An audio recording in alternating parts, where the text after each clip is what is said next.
تو بچوں اور آپ کی جو ایجوکیشنل پرابلمس میں کیا کیا چیزیں شامل ہوتی ہیں وہ یہ ہے کہ زیادہ تر جو پیرنٹس ہوتے ہیں پاکستان میں وہ اپنے بچوں کو بنانا چاہتے ہیں کیا، ڈاکٹر یا انجینئر.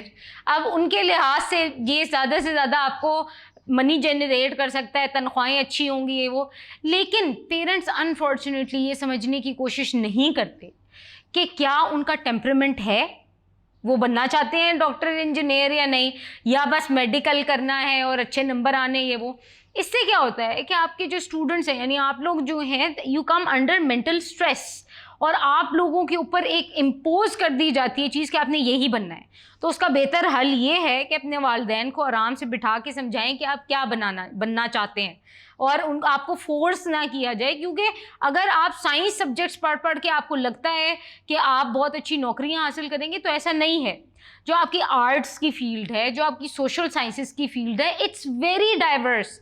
پوری دنیا میں صرف اور صرف سوشل سائنسز ہی نہیں ایک بہت اچھا ڈسپلن سمجھا جاتا، بلکہ آرٹس کی فیلڈ بھی بہت زیادہ آپ کو اچھا آؤٹ پٹ دیتی ہے اور بہت زیادہ سراہا جاتا ہے انٹرنیشنلی بھی.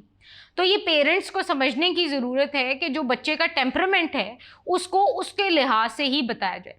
لیکن اس کے اندر والدین کا اس لیے بھی قصور نہیں ہے کیونکہ یہاں پر ہمارے ملک میں انفارچونیٹلی جو کریئر کاؤنسلرز ہیں وہ بہت کم ہیں. یعنی کہ ایک بچے کو ایسی ہونا چاہیے، ہر ادارے میں ایک ایسا ٹیچر ہونا چاہیے یا ایسا کریئر کاؤنسلر ہونا چاہیے جو اس بچے کے برین یا مینٹل ایبلٹی کے اکارڈنگ اس کو یہ بتائے کہ آپ کو اس فیلڈ میں جانا چاہیے. تو پاکستان میں کریئر کاؤنسلرز کی بھی بہت کمی ہے، ایسے جو پروفیشنل کریئر کاؤنسلرز ہیں جو بچوں کو بتائیں کہ آپ کے لیے آپ کا جو ٹیمپرمنٹ ہے اس کے اکارڈنگ آپ یہ والی فیلڈ چوز کریں، آپ کو اس میں برتری حاصل ہوگی. تو یہ پاکستان میں ایک تھوڑی سی کمی ہے جو کہ باقی ممالک میں موجود ہے، کریئر کاؤنسلرز موجود ہیں. ایون آپ کے جو پرائیویٹ سیکٹر ایجوکیشنل انسٹیٹیوشنز ہیں وہاں پہ اسپیسیفکلی ہر جگہ پہ ایک کریئر کاؤنسلر بٹھایا جاتا ہے تاکہ وہ بچوں کی ٹیمپرمنٹ کے یا کیا کس مارکس اچھے کس سبجیکٹ میں آ رہے ہیں اس کے اکارڈنگلی وہ دیکھتے ہیں کہ یہ بچہ کس فیلڈ میں جانا چاہیے. اس کے علاوہ ایک بہت بڑا ایشو ہے جو کہ زیادہ تر پبلک سیکٹر ایجوکیشن میں ہمیں فیس کرنا پڑتا ہے، وہ ہے کہ ہمارا بجٹ جو ہے وہ اتنا نہیں ہے ایجوکیشنل سیکٹر کا. تو اور ٹیچرز جو ہیں کیونکہ بجٹ اتنا نہیں ہے تو وہ پھر استاد بھی کم ہوتے ہیں، ان کے زیادہ بچے بہت زیادہ ہوتے ہیں تو استادوں کے لیے بہت مشکل ہوتا ہے ایک اچھی کوالٹی ایجوکیشن بچوں کو دینا. تو یہ ایک اور that is another very big issue جو کہ کریٹ ہوتا ہے. اس کے بعد آپ کے کچھ ایگزامینیشن سسٹم کے بھی فلاز ہیں. بچوں کو رٹا لگانے کا، جس کو روٹ میمورائزیشن یا روٹ لرننگ کہا جاتا ہے، ان کو کہا جاتا ہے بس رٹے لگا لیں آپ، اور سمجھ نہیں آتا، بچوں کی کانسیپچل ڈیولپمنٹ نہیں ہوتی، یعنی کہ انہیں بیسک کانسیپٹ ہی نہیں سمجھ آتا کہ یہ ہے کیا چیز. ٹھیک ہے، تو یہ والی ایک چیز ہے جو کہ ہمارے ایگزامینیشن سیکٹر میں ایک بہت فلا ہے. پرفارمنس ہے اسٹوڈنٹس کی، اور جو آپ کا سسٹم آف ایجوکیشن ہے اس کو ٹرانسپیرنٹ بنانا بہت ضروری ہے. یہ بچوں کو صرف ان کو بالکل ڈسکریج کرنے کی ضرورت ہے. چیٹنگ کا جو یہ ایٹماسفیئر ہے، کلچر ہے، اس کو بالکل ختم کرنے کی ضرورت ہے. سخت سے سخت سزا دینی چاہیے. جو بھی فیکلٹی ممبر یا کوئی بھی ٹیچر یا ایگزامینیشن اسٹاف ان چیزوں میں لگے ہوئے ہیں کہ پیسے کسی طرح بچوں سے کما لیں، اس چیز کو بالکل بھی اپریشیٹ نہیں کرنا چاہیے اور اسموتھ اور ٹرانسپیرنٹ سسٹم لے کے آنے کی ضرورت ہے. ایک اور جو ایشو آتا ہے وہ آپ کی پولیٹیکل انٹرونشنز آ جاتے ہیں. بچے بہت زیادہ پالیٹکس میں انوالو ہو جاتے ہیں. جب آپ بہت زیادہ پالیٹکس میں انوالو ہو جاتے ہیں تو اس سے کیا ہوتا ہے کہ آپ کے جو ایجوکیشنل پرفارمنس ہے اس کے اوپر آپ کا افیکٹ پڑ جاتا ہے. تو بہتر یہی ہے کہ پہلے آپ اپنی تعلیم پہ دھیان دیں.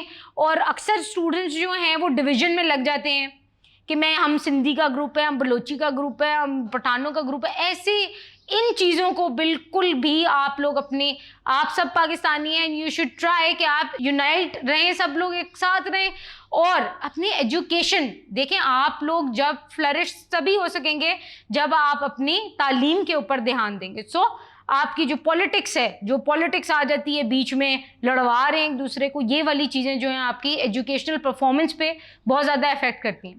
اس کے علاوہ بہت زیادہ ڈفرینس بھی، جیسے کہ میں نے آپ کو بتایا، آپ کی جو گورنمنٹ انسٹیٹیوٹس ہیں اور پرائیویٹ انسٹیٹیوشن جو ہے ان کی فرق ہے ایجوکیشنل سسٹم میں. ڈوئل سسٹم آف ایجوکیشن جو ہے وہ ایک بہت بڑا مسئلہ ہے، اور مطلب زیادہ تر جو ممالک ہیں ان میں یہ چیزیں موجود ہے ہی نہیں. تو اب ہوتا یہ ہے کہ جو بچے او اے لیولز پڑھ رہے ہیں ان کا entirely level of understanding becomes very different.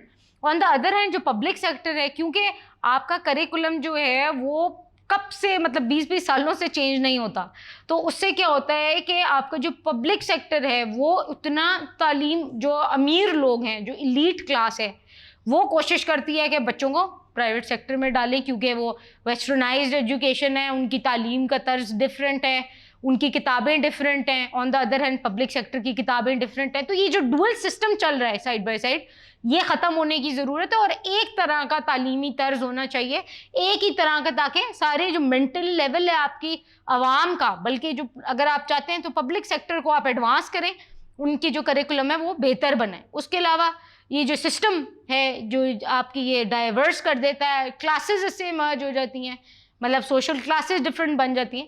تو یہ کرنا چاہیے کہ آپ ایک یونیفارم سسٹم بنائیں, ساری تعلیمی کتابیں اور ساری کی ساری جو لیول آف ایجوکیشن ہے وہ سملر ہو, تاکہ آپ کے ملک میں یونٹی آئے اور سولیڈیرٹی آئے اسٹوڈنٹس کے درمیان.